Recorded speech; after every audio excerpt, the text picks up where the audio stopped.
Bollywood silver screen presenting Lion. इस कहानी की शुरुआत में एक बच्चे को दिखाया जाता है जिसका नाम सरू है। सरू अपने बड़े भाई गुड्डू के साथ ट्रेन में कोयला चोरी कर रहा होता है। दरअसल ये लोग बहुत गरीब हैं, इन्हें अपनी गुजर बसर के लिए चोरी करनी पड़ती है।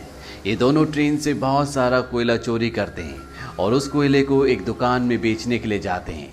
उसी दुकान में जलेबियां भी बन रही होती है। सरू अपने बड़े भाई से कहता है कि मुझे जलेबी खानी है। उसका बड़ा भाई कहता है कि एक दिन मैं तुम्हें जलेबी ज़रूर खिलाऊंगा। उसके पास इतने पैसे नहीं है कि वो अपने छोटे भाई को जलेबियां खिला सके। सरू कहता है कि एक दिन हम दुकान की सारी जलेबियां खरीद लेंगे। अब कोयले के बदले में थोड़ा सा दूध दिया जाता है और ये दोनों भाई खेलते हुए अपने घर वापस पहुंच जाते हैं, जहां पर सरू और गुड्डू की एक छोटी बहन भी है। ये तीनों अपनी माँ के साथ रहते हैं। सरू की माँ अपने दोनों बच्चों से पूछती कि वो दूध कहाँ से लेकर आए, लेकिन वो इस बात का कोई भी जवाब नहीं देते। उसी रात को सरू का भाई गुड्डू काम पर जा रहा होता है। सरू कहता है कि मैं भी तुम्हारे साथ काम पर चलूंगा। उसका भाई कहता है कि तुम मेरे साथ नहीं चल सकते क्योंकि काम पर बोरियां उठानी पड़ती है और इस काम के लिए तुम बहुत छोटे हो। सरू अपने सिर के ऊपर चेयर उठाकर दिखाता है, साथ ही साथ वो साइकिल भी उठाने की कोशिश करता है। सरू कहता है कि मैं कोई भी काम कर सकता हूँ। सरू की जिद करने पर उसके भाई को उसे अपने साथ ले जाना पड़ता है। ये दोनों के दोनों एक ट्रेन स्टेशन पहुँचते हैं। सरू अपने भाई गुड्डू की गोद में ही सो जाता है। उसका भाई उसे उठाने की कोशिश भी करता है पर सरू बहुत छोटा है, उसे बहुत नींद आ रही होती है। वो कहता है कि मुझे सोने दो। सरू का भाई गुड्डू उसे एक बेंच पर लिटा देता है और कहता है कि मैं कल सुबह काम कर कर वापस लौट जाऊंगा, तुम यहीं पर रहना। जाने से पहले सरू अपने भाई को कहता है कि जब तुम लौटोगे तो जलेबी लेकर आना। वो कहता है कि ठीक है। सरू कहता है 2000 जलेबियां। इसके बाद उसका भाई गुड्डू काम पर चला जाता है। कुछ ही देर बाद जब रात और भी गहरी हो जाती है, स्टेशन पूरी तरह से खाली हो जाता है। इस पूरे स्टेशन पर सिर्फ एक ही बच्चा होता है और वो होता है सरू। सरू वहीं प्लेटफॉर्म पर खड़ी एक ट्रेन में जाकर बैठ जाता है। कुछ ही देर बाद उसे नींद आ जाती है। सुबह जब उसकी नींद खुलती है तो ट्रेन चल रही होती है। सरू ये देखकर घबरा जाता है और ट्रेन में चारों तरफ भागता है। वो अपने भाई को आवाज भी देता है, साथ ही साथ वो ट्रेन के दरवाजे खोलने की भी कोशिश करता है पर दरवाजे पूरी तरह से लॉक्ड होते हैं। इसीलिए ट्रेन के कई बार रुकने के बाद भी वो ट्रेन से बाहर नहीं निकल पाता। ट्रेन की बोगी पूरी तरह से खाली है। सरू भूखा प्यासा इस ट्रेन में फंस चुका है।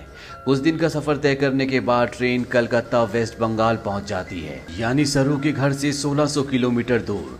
सरू मध्य प्रदेश के खांडवा डिस्ट्रिक्ट से है। वो स्टेशन पे उतरता है जहाँ पर बहुत ज़्यादा भीड़ होती है। वो टिकट काउंटर पर जाता है और कहता है कि मुझे अपने घर जाना है, पर यहाँ पर सब बंगाली में बात कर रहे होते हैं। सरू को किसी की बात समझ में नहीं आती। वो वहीं स्टेशन पर बैठे अपने जैसे कुछ बच्चों के साथ जाकर बैठ जाता है जिनके पास कोई भी घर नहीं होता। पर कुछ ही देर बाद यहाँ पर कुछ लोग आते हैं जो उन बच्चों को उठाकर अपने साथ ले जा रहे होते हैं। सरू किसी तरह से वहाँ से भाग जाता है और वो एक बार फिर से रात के अंधेरे में इस बड़े शहर में पूरी तरह से अकेला है। उसे बहुत भूख भी लगी होती है। तभी उसे देवी माता की एक मूर्ति दिखती है। वो देवी माँ को नमन करता है और देवी माँ के चरणों में जो प्रसाद होता है वो उस प्रसाद को खाता है। अगली सुबह सरू ट्रेन ट्रैक पर चल रहा होता है क्योंकि वो अपने घर जाना चाहता है। तभी यहाँ पर एक औरत आती है जिसका नाम नूर होता है। वो सरू से पूछती है कि तुम्हारा घर कहाँ है। वो कहता है कि गणेश तल्ले। ये मध्य प्रदेश में इतना छोटा गांव होता है जिसके बारे में किसी को कुछ नहीं पता होता। नूर उसे अपने घर ले जाती है, उसे खाना खिलाती है, नहलाती है। वो कहती है कल सुबह एक आदमी आएगा जो तुम्हारी मदद करेगा, वो तुम्हें तुम्हारी मम्मी से मिलवा देगा। अगली सुबह यहाँ पर रामा नाम का एक आदमी आता है। वो सरू की पूरी बॉडी चेक करता है और नूर को धीरे से कहता है कि तुमने बहुत अच्छे से काम किया। उन्हें ऐसी लड़के की तलाश थी। सरू को इन दोनों पर शक हो जाता है, इसीलिए वो मौका देखकर इस घर को छोड़कर भाग जाता है। सरू अपने कई दिन हावड़ा ब्रिज के आसपास गुजारता है। उसे हमेशा अपनी मम्मी की याद आती है कि किस तरह से उसकी मम्मी पत्थर तोड़ा करती थी और वो अपनी मम्मी की मदद किया करता था। सरू अपनी मम्मी से बहुत प्यार करता है पर अब वो यहाँ से 1600 किलोमीटर दूर है जिसके बारे में सरू को कुछ भी नहीं पता। सरू को इसी तरह से यहाँ पर 2 महीने बीत जाते हैं और एक सुबह जब बारिश हो रही होती है तो वो एक कैफ़े के बाहर बैठा होता है। कैफ़े के अंदर एक लड़का कॉफ़ी पी रहा होता है और बाहर से सरू उसकी नकल उतार रहा होता है। वो लड़का बाहर आता है और सरू को कुछ खाने के लिए देता है। इसके बाद वो सरू को अपने साथ पुलिस स्टेशन ले जाता है। वो बताता है कि इस लड़के को बांग्ला बोलनी नहीं आती है, हिंदी में बात करता है। जब मैंने इससे पूछा कि कहाँ से है तो इसने बताया कि ये गणेश तल्ले से है। इस जगह के बारे में ना लड़के को ना ही पुलिस वाले को कुछ पता होता है, क्योंकि ये मध्य प्रदेश में एक बहुत छोटा सा गाँव है। लड़का सरू से उसकी मम्मी का नाम भी पूछता है। सरू कहता है कि मेरी मम्मी का नाम अम्मी है। दरअसल उसे अपनी मम्मी का नाम नहीं पता होता। पुलिस उसके पेरेंट्स को ढूंढने की बहुत कोशिश करती है, पर सरू के घर का, उसके गांव का, उसके परिवार का कुछ भी पता नहीं चलता। इसीलिए पुलिस उसे एक अनाथ आश्रम में भेज देती है। सरू 3 महीने वहां पर गुजारता है और 3 महीने के बाद सरू से एक लेडी मिलने आती है जिसका नाम मिसेस सूद होता है। वो सरू को बताती है कि पिछले 3 महीनों से हम तुम्हारी अम्मी को, तुम्हारे परिवार को ढूंढने की कोशिश कर रहे हैं, पर कुछ भी पता नहीं चला। हमने न्यूज़पेपर में इश्तेहार भी दिया, जिस न्यूज़पेपर को हर रोज 1.5 करोड़ लोग पढ़ते हैं, पर इसका भी कोई फायदा नहीं हुआ। सरू कहता है कि मेरा घर यहाँ से बहुत दूर है, मैं अपनी अम्मी के पास, गुड्डू के पास जाना चाहता हूँ। मिसेस सूद कहती है कि हमने हर जगह तलाश करने की कोशिश की, अब इंतजार का कोई फायदा नहीं है। एक ऑस्ट्रेलियन कपल है जो तुम्हें अडॉप्ट करना चाहता है, वो बहुत अच्छे लोग हैं, उनके साथ तुम बहुत खुश रहोगे, तुम्हें ऑस्ट्रेलिया जाना होगा। इसके बाद मिसेस सूद सरू को अपने साथ अपने घर ले आती है, जहाँ पर कुछ और बच्चे भी होते हैं। मिसेस सूद सबको इंग्लिश के वर्ड, टेबल मैनर से सब कुछ सिखाती हैं और अब सरू को ऑस्ट्रेलिया भेज दिया जाता है, जहां पर मिस्टर जॉन और उनकी वाइफ सू, जिन्होंने सरू को अडॉप्ट किया होता है, उसे देखकर वो बहुत खुश होते हैं। सरू को ये अपने घर ले आते हैं। छोटे से मिट्टी के घर में रहने वाला सरू जब इस घर को देखता है तो पूरी तरह से हैरान होता है। साथ ही साथ वो बहुत गुमसुम भी होता है, क्योंकि ये देश, यहाँ की हवा, मिट्टी सब सरू के लिए पूरी तरह से नए हैं।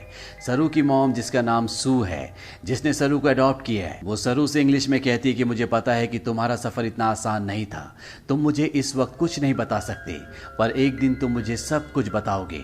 सरू धीरे धीरे इनकी भाषा, इनका रहन सहन सीखना शुरू कर देता है। बहुत जल्द वो इन सब के साथ कंफर्टेबल हो जाता है। मिस्टर जॉन और उनकी वाइफ सू सरू से अपने बेटे की तरह प्यार करती है। वो उसकी जिंदगी में किसी तरह की कोई कमी नहीं होने देते। 1 साल बाद ये एक और बच्चे को अडॉप्ट करते हैं, जो इनके साथ एडजस्ट नहीं हो पाता। वो अपने आप को नुकसान पहुंचाना शुरू कर देता है, पर मिस्टर जॉन और उनकी वाइफ इस बच्चे को कंट्रोल करने की, समझाने की कोशिश करते हैं, क्योंकि वो इसकी मदद करना चाहते हैं। उसी रात को मिसेस सू रो रही होती है।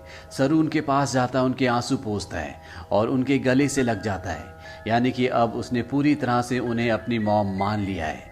धीरे धीरे वक्त बीतता और 20 साल बीत जाते हैं। सरू अब बड़ा हो चुका है। मिस्टर जॉन और उनकी वाइफ, जो सरू के मॉम डैड है, उनको सरू पर गर्व होता है। वो होटल मैनेजमेंट की पढ़ाई करने के लिए मेलबॉर्न जा रहा होता है। वो अपने उस भाई से भी मिलता है जिसे मिस्टर और मिसेस जॉन ने सरू के बाद अडॉप्ट किया था, लेकिन ये दोनों एक दूसरे को पसंद नहीं करते। सरू अब होटल मैनेजमेंट की इंट्रोडक्टरी क्लास में पहुंच जाता है, जहां पर सब अपने बारे में बताते हैं। सरू कहता है कि वो अपना होटल खोलना चाहता है, साथ ही वो ये भी बताता है कि वो इंडिया में कैलकाटा से है। इसके बाद यहाँ पर जितने भी स्टूडेंट्स होते हैं वो सब के सब हाउस पार्टी रखते हैं, जहाँ पर सरू भी जाता है। यहाँ बहुत सारे इंडियन स्टूडेंट्स भी होते हैं, इसीलिए यहाँ पर खाने में बहुत सारा इंडियन फूड होता है। और सरू जब वहाँ पर जलेबियाँ देखता है तो उसे बचपन का वो लम्हा याद आ जाता है, जब उसने अपने भाई गुड्डू से जलेबी खाने के लिए कहा था और जवाब में उसके भाई गुड्डू ने कहा था कि वो उसे जलेबी जरूर खिलाएगा। सरू ने कहा था कि एक दिन वो सारी जलेबी खरीद लेंगे। सरू को जब ये लम्हा याद आता है तो उसकी आंखों में आंसू आ जाते हैं और वो अपने दोस्तों को बताता है कि वो कैलकाटा से नहीं है, वो किसी और जगह से है। बचपन में वो खो गया था, वो एक ट्रेन में बैठ गया था और जब ट्रेन रुकी तो वो कैलकाटा पहुंच गया था। यहाँ पर एक लड़का उससे पूछता है कि वो ट्रेन में कितने दिन तक था। सरू कहता है 2-3 दिन तक।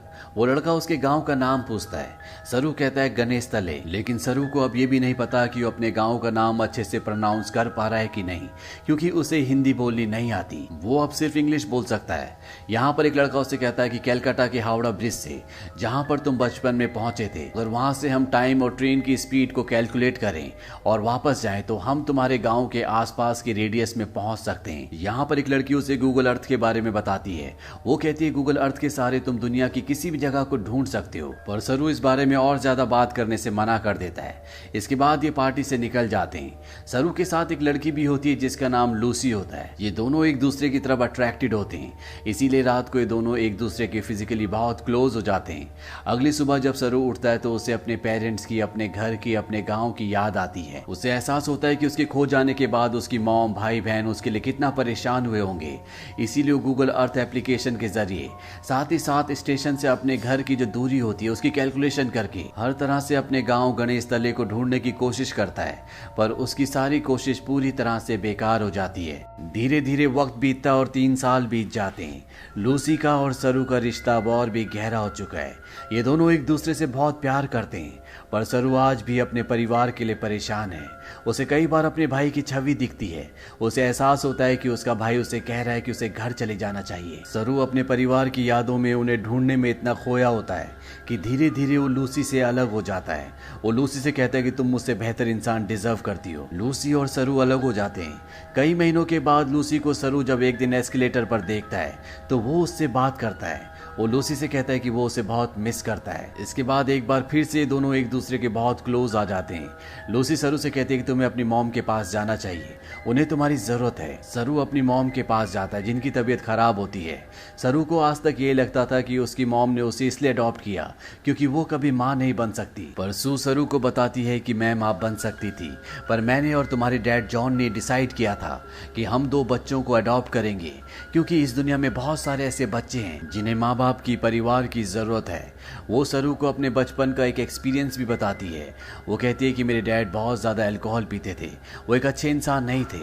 मैं हमेशा डरी डरी रहती थी, और एक दिन जब मैं अपने घर के पीछे गई तो मैं चाहती थी कि धरती मुझे निगल ले। तभी मुझे खेत की दूसरी तरफ एक बच्चा दिखा जिसकी ब्राउन स्किन थी, और अगले पल वो बच्चा मेरी साइड में खड़ा था।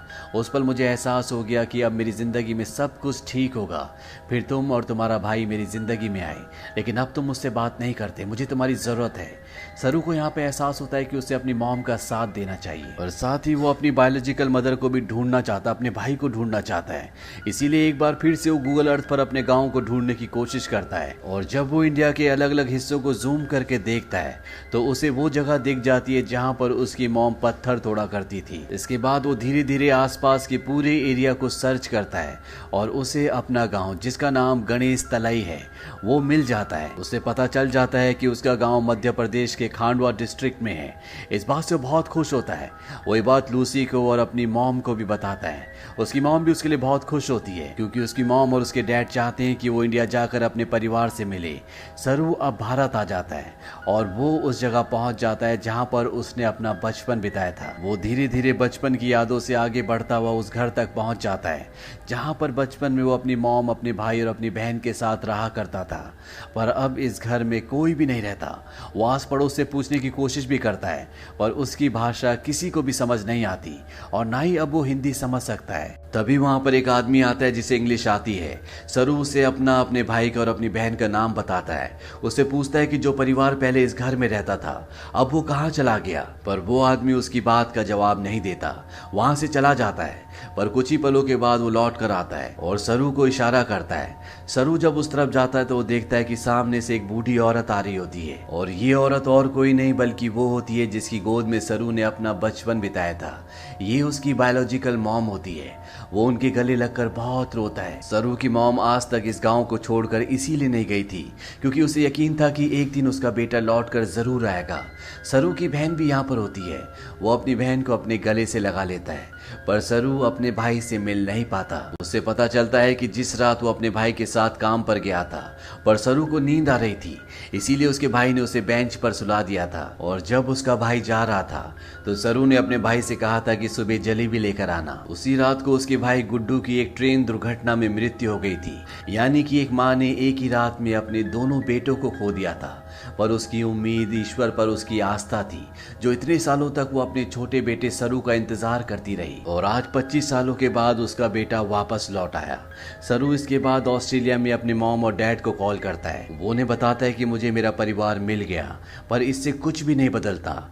आज भी आप मेरे लिए वही हो जो पहले थे, आप मेरे मॉम डैड हो। इसके बाद सरू उन सभी जगहों पर जाता है जहां पर वो अपने भाई के साथ खेला करता था, और इन जगहों पर जाकर उसे अपने बचपन की याद आ जाती है जब वो इन्हीं रास्तों पर अपने भाई के साथ चला करता था। सरू को यहाँ पर एक और बात पता चलती है कि उसका नाम सरू नहीं बल्कि शेरू है, जिसका मतलब होता है लायन।